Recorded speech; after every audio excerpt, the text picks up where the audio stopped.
नमस्कार मैत्रिणींनो, सर्वांना श्री स्वामी समर्थ. माझ्या चॅनलमध्ये मी तुम्हा सर्वांचं पुन्हा एकदा खूप खूप मनापासून स्वागत करते.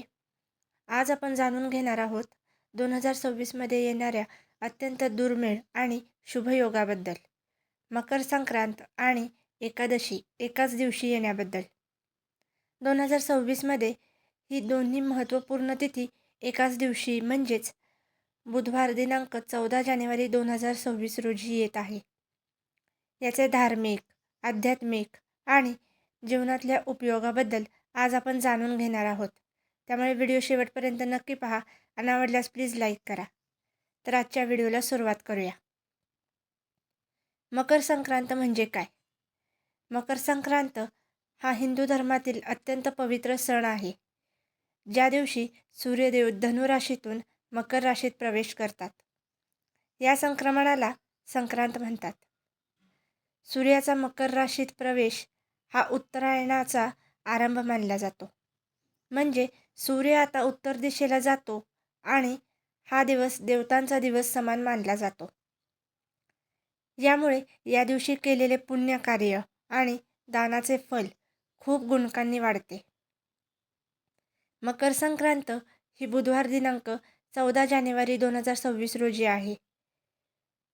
सूर्याची मकर राशीत प्रवेशाची वेळ म्हणजे संक्रांत क्षण दुपारी 3:13 आहे आणि त्यानंतरचा पुण्यकाळ सुमारे 3:13 ते 5:45 आहे.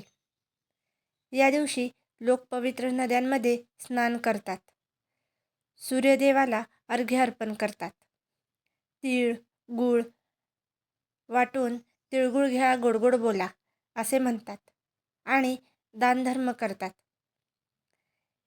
याने आयुष्यात समृद्धी, आनंद आणि सकारात्मकता येते. एकादशी म्हणजे काय?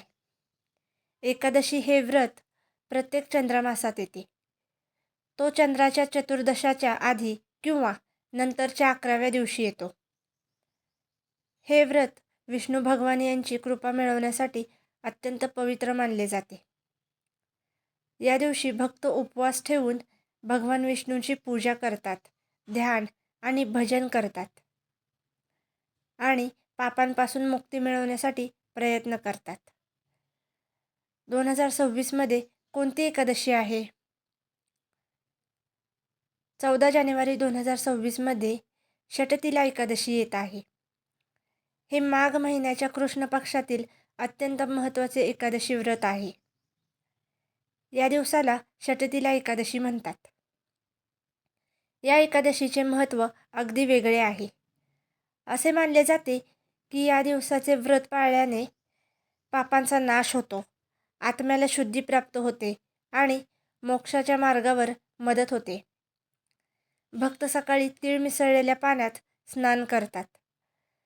भगवान विष्णूची विधिवत पूजा करतात, उपवास ठेवतात आणि रात्री व्रत मोडण्यापूर्वी पारणं करतात. हे दुहेरी योग का महत्त्वाचे आहे? कधीकधी मकर संक्रांत आणि एकादशी वेगळ्या दिवशी येतात, परंतु 2026मध्ये हे दोन्ही पवित्र दिवस एकाच दिवशी आले आहेत. हा योग अत्यंत दुर्लभ मानला जातो. अगदी 23 वर्षांनंतर असा योग पुन्हा आला आहे. यामुळे हा दिवस आध्यात्मिकदृष्ट्या विशेष महत्त्वाचा बनतो. या दिवशी काय करावे? सकाळी सूर्योदयापूर्वी किंवा संक्रांत पुण्यकाळात पवित्र नदीत स्नान करावे. स्नानात तीळ आणि जल मिक्स करून स्नान केल्यास शरीर व आत्मशुद्धीला मदत मिळते. स्नानानंतर सूर्यमुखी स्थितीत उभे राहून सूर्यदेवाला अर्घ्य द्या. ओम सूर्याय नमः असा मंत्र म्हणा. यामुळे सकारात्मक ऊर्जा मिळते आणि आयुष्यात समृद्धी वाढते. गरिबांना अन्न, कपडे, तीळ, गूळ इत्यादी दान करणे सर्वात शुभ मानले जाते. दान केल्याने पुण्य वाढते आणि जीवनात सुख समृद्धी येते. षटतिला एकादशी व्रत ठेवा, उपवास पाळा, भगवान विष्णूची पूजा करा, विष्णू मंत्र जपा आणि भजन करा. रात्री पारणं करण्यापूर्वी तिळाचे पदार्थ खा आणि भक्तिमय वातावरणात रात्री जागरण करणे उत्तम असते. या दिवशी विष्णू पुराण, भागवत कथा किंवा एकादशी कथा वाचन या दिवशी विष्णू पुराण, भागवत कथा किंवा एकादशी कथा वाचन केल्यास मनाला शांती मिळते आणि पुण्य वाढते. हे व्रत मोक्ष साधण्याचा मार्ग मानले जाते. मैत्रिणींनो, 14 जानेवारी 2026 हा दिवस आपल्या सगळ्यांसाठी एक महान आध्यात्मिक संधी आहे. सूर्यदेव, भगवान विष्णू आणि पुण्यकार्य यांचा संगम दिवस आहे.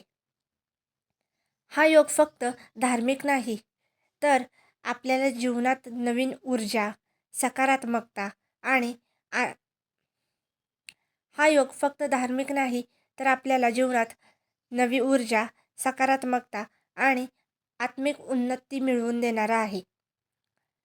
जर आजचा व्हिडिओ तुम्हाला आवडला असेल तर व्हिडिओला लाईक करा, शेअर करा आणि चॅनलला प्लीज सबस्क्राईब करा.